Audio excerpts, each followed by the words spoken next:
سورہ نحل میں اللہ تعالیٰ نے اپنی نعمتوں کو بہت بیان کیا ہے. نحل عربی میں کہتے ہیں شہد کی مکھی کو. پوری سورت کا نام ہی اللہ نے کیا رکھ دیا؟ شہد کی مکھی. کوئی خاندانی بات ہوگی شہد کی مکھی میں؟ جو کریٹر ہے، خدا ہے، اس نے سورت کا نام کیا رکھ دیا؟ بولو، شہد کی مکھی. کوئی بات ہوگی نا. میری اور آپ کی نظر میں تو کوئی ویلیو نہیں ہے شہد کی مکھی کی. سائنسدان کہتے ہیں ایک مکھی ہے، چھوٹا سا سر ہوتا ہے، وہ شہد بناتی ہے. اللہ کہتے ہیں کہ تم اس شہد کو تو دیکھتے ہو جو مکھی بناتی ہے، مکھی کو بھی دیکھتے ہو. تم نے پوری سائنسدانوں نے تحقیقات کر کے شہد کی مکھی پہ کتابیں لکھ دی ہیں. ایک ملکہ مکھی ہوتی ہے، تو مزدور مکھی ہوتی ہے، پھر شہد کی مکھی یہ بناتی ہے، پھر شہد میں یہ ہوتا ہے. اللہ کہتے ہیں جس مقصد کے لیے میں نے مکھی کو بنایا تھا اس مقصد سے تم کیا ہو؟ غافل.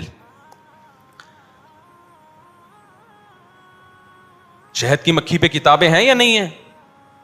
پوری کتابیں ہیں. اتنی کائنات ہے شہد کی مکھی. لیکن اللہ کہتے ہیں اس مکھی کو دیکھ کر اور اس کے عمل کو دیکھ کر تمہیں بنانے والے کی طرف متوجہ ہونا چاہیے تھا. تمہیں ڈارون کے نظریے کو مسترد کرنا چاہیے تھا کہ یہ مکھی خود بخود نہیں بن سکتی.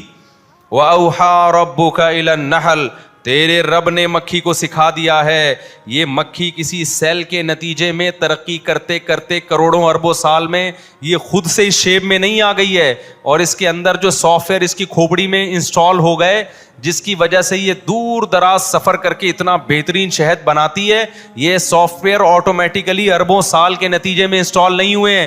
یہ خود بخود ہو نہیں سکتا. اوہا ربو کا، یہ تیرے رب نے اس کی چھوٹی سی کھوپڑی کو یہ سکھایا ہے. نہیں یہی بات میرا خیال ہے سمجھ میں. آج ہم اللہ کی نعمتوں سے فائدہ تو اٹھاتے ہیں، سائنسدان بھی اٹھاتے ہیں، ڈاکٹر بھی اٹھاتے ہیں، لیکن خدا جب یہ کہتا ہے کہ ان نعمتوں میں خدا کو تلاش کرو، اس کام کے لیے ہمارے پاس ٹائم نہیں ہے. آپ کسی ڈاکٹر سے پوچھ لیں دودھ پہ ریسرچ کر کے بتاؤ، ایسی بہترین ریسرچ آپ کے سامنے پیش کر دے گا، آپ کہیں گے واہ بھائی واہ. پھر وہ کہے گا مولویوں کو پتا ہے اس ریسرچ کا؟ نہیں جی ہمیں تو نہیں پتا. مولوی جاہل ہوتے ہیں، تم کیوں فالو کر رہے ہو مولویوں کو؟ یہی ہوتا ہے کہ نہیں ہوتا؟ یونیورسٹی میں آپ کے پروفیسر صاحب آپ کو بتائیں گے جی ایکچولی شہد میں یہ ہوتا ہے، پھر یہ ہوتا ہے. پھر ڈارون نے یہ بکواس کی تھی کہ وہ بندر سے ہوتے ہوتے پھر شہد کی مکھی. پتہ نہیں شہد کی مکھی بندر سے بنی ہے، کس سے بنی ہے؟ انسان تو بندر سے کہہ رہے ہیں بنا ہے، وہ کہہ رہے ہیں، میں نہیں کہہ رہا بھائی ٹھیک ہے نا. لیکن یہ کہ وہ مکھی کس سے بنی ہے تو ہو سکتا ہے وہ کہہ رہے ہیں ایک پودا ہوگا، پھر یوں ہوگا، پھر یوں ہوگا. کیونکہ جب خدا سے نفرت ہے، خدا کا انکار کرنے کی قسم اٹھائی بھی ہے، تو کوئی نہ کوئی لاجک اوٹ پٹانگ پیش کرنی. یہ کہتے ہوئے موت آتی ہے کہ خدا نے بنائی ہے. موت کیوں آتی ہے؟ خدا کو مان لیا نا تو پھر پیغمبروں کو ماننا پڑے گا، پیغمبروں کی کتابوں کو ماننا پڑے گا، پھر زنا کو حرام کہنا پڑے گا، پھر شرک کو حرام کہنا پڑے گا، پھر جنت کو ماننا پڑے گا، پھر جہنم کو ماننا پڑے گا، پھر نماز کو ماننا پڑے گا، پھر روزے کو ماننا پڑے گا، پھر پردے کو ماننا پڑے گا، پھر ماں باپ کو اولڈ ہاؤس میں جمع کرانے کا آپشن ختم ہو جائے گا، پھر وراثت کے حکام ہیں، پھر شراب حرام ہو جائے گی، پھر داڑھی رکھنا پڑے گی، پھر عورت کو پردہ کرنا پڑے گا، پھر مذہب کی اتنی پابندیاں کی، اسٹیپ بائی اسٹیپ سب چیزیں لاگو ہوتی چلی جائیں گی. تو انسان نے کیا بدماشی کی یار؟ تمام پابندیوں سے اپنے آپ کو آزاد کرو. اس کا بہترین حل یہ ہے کہ خدا کے وجود کا انکار کر دو کہ خدا ہے ہی نہیں. ارے کیسے انکار کریں؟ پھر یہ کائنات بنی کیسے؟ تو بول دو کہ یار ایسے بنی ہے، یہ ایسے بنی ہے. کہ وسیم بھائی کیسے بنے؟ یار خود سے کیسے بن گئے وسیم بھائی؟ آئی وہ کہیں خود سے نہیں بنے، وہ ایک سیل تھا، پہلے بندر بنا، پھر ان کی دم مارکیٹ سے شارٹ ہوئی، دم ہوتے ہوتے پھر یہ خوبصورت سا انسان وسیم نام کا وجود میں آ گیا. خدا کی قسم کھربوں سال میں نہیں بن سکتا. لوہے کو آپ زمین پہ ڈال دینا، کھربوں سال میں ایک تلوار خود بخود بن کے دکھائے، وہ نہیں بنے گا. وہ ایک مکھی نہیں بن سکتی. اللہ فرماتے ہیں یا ایھا الناس ضرب مثل فاستمعوا له. میں جب یہ آیت پڑھتا ہوں نا مجھے اپنے شیخ حضرت مفتی رشید احمد صاحب یاد آتے ہیں. حضرت ایک دفعہ یہ آیت پڑھتے پڑھتے نا ایسے آواز بلند ہوئی، وہ کہتے ہیں ایسا مزہ آتا ہے یہ آیت پڑھنے میں. یا ایھا الناس ضرب مثل، اے لوگو. ڈارون بھی ہے، نیوٹن بھی ہے، آئنسٹائن بھی ہے، دودھ والا بھی ہے، پکوان والا بھی ہے، ڈاکٹر بھی ہیں، انجینئر بھی ہیں، رکشے والے بھی، سب کو اللہ خطاب کر رہے ہیں. ضرب مثل فاستمعوا له. اللہ کہتے ہیں ایک مثال بیان کر رہا ہوں، ذرا اس کو غور سے سنو. ان الذين تدعون من دون الله لن يخلقوا ذبابا. اللہ کے سوا کوئی ایسا نہیں ہے جو ایک مکھی بھی پیدا کر کے دکھا دے. اتنی پیچیدہ مشین اس گندی مکھی میں ہے جو گندگی پہ بیٹھتی ہے، اس مکھی کی اللہ بات کر رہا ہے. ذباب اس مکھی کو کہتے ہیں جو گندگی پہ بیٹھتی ہے. اتنی گندگی پہ بیٹھنے والی مکھی کے اندر بھی ایسی مشینیں فٹ ہوئی ہوئی ہیں کہ ایسی مشینیں آج تک انسان نہیں بنا سکا ہے. جو کام لاکھوں کروڑوں اربوں سال میں انسان نہ کر سکا وہ کام آٹومیٹیکلی خود سے کیسے وجود میں آ گیا. لن یخلقوا ذبابا ولو اجتمعوا له. ساری کائنات اکٹھی ہو کے ایک جاندار مکھی بنانے کی کوشش کرے, اللہ فرماتے ہیں یہ ممکن نہیں ہے. تو یہ خدا کا کام ہے بھائی, ایک گندی مکھی. اور شہد کی مکھی تو اس سے بھی زیادہ کیا ہے, ایک عجیب مخلوق ہے. تو اللہ فرماتے ہیں اوحا ربک, اللہ فرماتے ہیں سائنسدانوں کی باتوں میں مت آؤ, ڈارون کی باتوں میں مت آؤ, ہم تمہیں بتاتے ہیں یہ جو شہد کی مکھی ہے تیرے رب نے اس کو سکھا دیا ہے.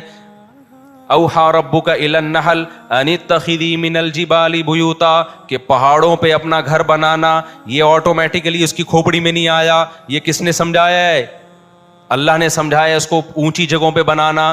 ومن الشجر, درختوں پہ اپنا گھر بنانا. پہاڑوں میں بڑی بلندیوں پہ آپ نے دیکھا ہوگا, یوٹیوب پہ دیکھیں کتنی اونچی اونچی بلندیوں پہ شہد کی مکھی نے اتنے بڑے بڑے چھتے بنائے ہوئے ہوتے ہیں. وَمِنَ الشَّجَرِ, درختوں پہ بنانا. وَمِمَّا يَعْرِشُونَ, اور لوگ تیرے لیے کوئی انتظام کریں نا چھتا بنانے کا, اس میں بھی بنا دینا. جو لوگ چھتیں بناتے ہیں لوگ بھی تو کرتے ہیں نا, شہد فارم ہوتے ہیں شہد کے. ثُمَّ كُلِي, پھر کیا کرنا, پھر تو کھانا. مِن كُلِّ الثَّمَرَاتِ, ہر طرح کے پھلوں کے رس کو چوسنا.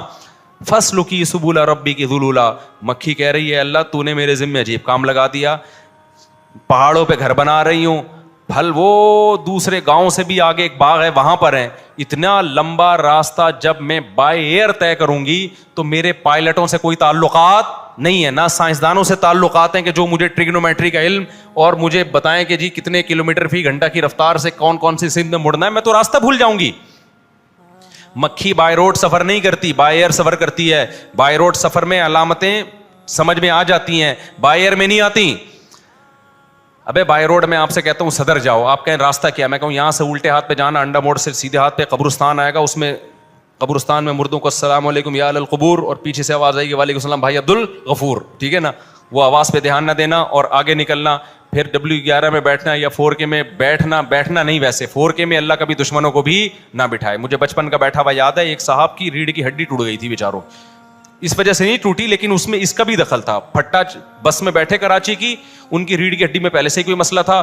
ایک وہ بیچارے آرمی کے ریٹائر لیفٹیننٹ تھے, وہ ایک زبردست قسم کا کراچی کا کھڈا آیا جو کہ آتا رہتا ہے, پہلے بھی ان کی زندگی میں آیا لیکن کمر نے برداشت کیا. انہوں نے کہا جہاں اتنا برداشت کیا 2-4 کھڈے اور برداشت ہو جائیں گے. کراچی میں اچانک ایک اسپیڈ بریکر یا کھڈا آیا, بس اچھلی ہے اور پھٹے سے وہ بیچارے نیچے گرے. اس کے بعد کمر پکڑ کے بیٹھ گئے, اس کے بعد وہ دوبارہ اب تک نہیں اٹھے اور بیچاروں کا انتقال ہی ہو گیا, اللہ ان کی مغفرت فرمائے. تو ایسے بہت سے لوگ جو کراچی میں جن کے انتقال ہوئے ہیں وہ بس والوں نے مارے ہیں, لیکن اس میں بس والوں کا قصور نہیں ہے, سڑکوں کا قصور ہے. اور سڑکوں کا قصور نہیں ہے, کس کا قصور ہے, گورنمنٹ کا قصور ہے. خیر, تو میں آپ کو بائی روڈ سفر بتاؤں گا تو میں کہوں گا یوں جاؤ, پھر یوں مڑو, پھر یہاں سے گولے گنڈے والا, پھر گنے کے جوس والا, پھر آگے وسیم بریانی والا, ادھر سے ٹرن مار کے صدر آ جائے, ایسا ہی ہوگا نا. لیکن اگر میں بائی ایئر بھیج رہا ہوں, پائلٹ میرے پاس آیا کہ میں نے بائی ایئر مکہ جانا ہے, کیسے جاؤں؟ اب میں بتا سکتا ہوں یہاں سے یوں مڑے گا, رائٹ لیفٹ سائڈ پہ مسقط آئے گا, رائٹ سائڈ پہ ایران آئے گا, ایران سے نکلنا, وہ کہے گا بھائی کدھر نظر آئے گا مجھے اوپر سے, کیا خیال ہے بھائی؟ تو مکھی بائی روڈ نہیں جاتی, بائی ایئر جاتی ہے. اللہ کہتے ہیں میں تجھے ٹریگنومیٹری کا علم سکھاؤں گا. مکھی شہد کی ایسے بہترین سفر کرتی ہے نا, لمبے لمبے, سورج کی کرنوں سے اور سائے سے اندازہ لگاتی ہے کہ جب میں چھتے سے نکلی تھی یہ سایہ یہاں تھا تو مجھے اس ڈائریکشن میں گئی تھی, اب یہ سایہ چینج ہو چکا ہے تو مجھے کس ڈائریکشن میں آنا. انتہائی پیچیدہ علم ہے جو اللہ نے مکھی کو سکھا دیا یہ علم. تبھی قرآن نے کہا فَاسْلُكِي سُبُلَ رَبِّكِ ذُلُولًا, تیرے رب نے واپسی کے راستے مسخر کر دیے ہیں, تیرا رب تجھے وہ راستے بھولنے نہیں دے گا. انہی راستوں پہ چل کے واپس اسی چھتے میں جانا جس چھتے سے نکلی تھی تو.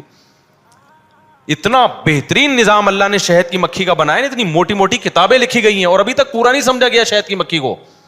اللہ فرماتے ہیں اتنا ٹف کام میں نے اس کے ذمے لگایا, اس کا پھر پروڈکٹ کیا, اس سے کام کیا لے رہا ہوں, یخرج من بطونها شراب مختلف الوان, ایسا مشروب اس کے پیٹ سے نکلتا ہے جس کے کلر کیا ہیں مختلف, کوئی سفید, کوئی بلیک, کوئی ریڈ. یہ تو اس کے اوپر کی کیفیت ہے. اور لذت وہ بھی اللہ نے نہیں بیان کی, کیونکہ وہ ہم جانتے ہیں. ایک چیز جو چھپی ہوئی تھی وہ اللہ نے بتا دی, فیہ شفاء للناس, اس میں لوگوں کی بیماریوں کے لیے کیا ہے, شفا ہے. ایسی بہترین میڈیسن تیار ہو رہی ہے, خوراک بھی ہے, لذت بھی ہے, میڈیسن بھی ہے. یہ کام اللہ نے کس کے ذمہ لگایا؟ اتنی سی مکھی جو کسی سائنٹسٹ کے حوالے کیے جائے اور کہا جائے کہ تو اس کو کچھ سکھا, وہ کہے گا بھائی کچھ 6-7 فٹ کا بندہ لے کر آؤ تو اس کو تو میں شاید کچھ سکھا دوں, اس کی تو 2-3 لائنیں دماغ ہے, اس کو کیا سکھاؤں میں. اللہ کہتے ہیں یہ میں نے اس کو سکھا دیا ہے. آگے اللہ فرماتے ہیں ان فی ذلک لآیۃ لقوم یتفکرون, جو غور و فکر کرتے ہیں اس میں, ان کے اس شہد کی مکھی میں ان کے لیے بہت بڑی نشانی ہے. کس چیز کی نشانی ہے؟